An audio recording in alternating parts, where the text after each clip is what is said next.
جو مسلمان پاک ہو کر اپنے بستر پہ جائے نیند آنے تک اللہ تعالیٰ کا ذکر کرتا رہے۔ یہ فضیلت پانے کے لیے رات کو 2 طرح کی طہارت پر سونا چاہیے۔ بسم اللہ الرحمن الرحیم۔ آج کی حدیث مبارک پاک ہو کر سونے کی فضیلت۔ جامع ترمذی حدیث نمبر 3526۔ حضرت ابو امامہ سدئی بن عجلان باہلی رضی اللہ تعالیٰ عنہ نے ارشاد نبوی روایت کیا، جو مسلمان پاک ہو کر اپنے بستر پہ جائے نیند آنے تک اللہ تعالیٰ کا ذکر کرتا رہے، وہ رات کو جس وقت بھی کروٹ بدلتے ہوئے اللہ تعالیٰ سے دنیا اور آخرت کی کوئی بھلائی مانگے تو اللہ تعالیٰ اس سے وہ خیر عطا فرما دے گا۔ یہ فضیلت پانے کے لیے رات کو 2 طرح کی طہارت پر سونا چاہیے۔ نمبر 1، ظاہر کو ہر قسم کی نجاست سے پاک کر کے وضو یا تیمم کیا جائے۔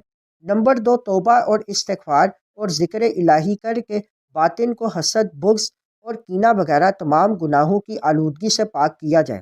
باطنی طہارت کی اہمیت ظاہری پاکیزگی سے بھی زیادہ ہے، تاکہ کہیں ایسا نہ ہو کہ سویا ہوا گناہوں کی آلودگی کے ساتھ ہی وفات پا جائے۔ پاک ہو کر ذکر الہی کرتے ہوئے سونے والے کی دعائیں قبول ہوتی ہیں۔ اگر وہ دعا نہ بھی کرے تو فرشتہ اس کے لیے بخشش کی دعا کرتا ہے۔ اس حدیث مبارک سے ہمیں سکھایا جاتا ہے رات کو پاکیزگی کے ساتھ سونا صرف عمل نہیں، عبادت ہے۔ اللہ تعالیٰ اس عمل پر اتنی رحمت فرماتا ہے کہ بندہ کروٹ بدلتے بھی دعا کرے تو قبول ہو جاتی ہے۔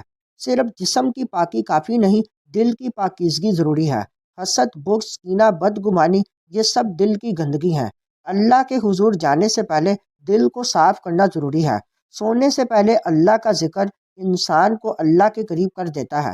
یہ ذکر انسان کی رات کو نور سے بھر دیتا ہے۔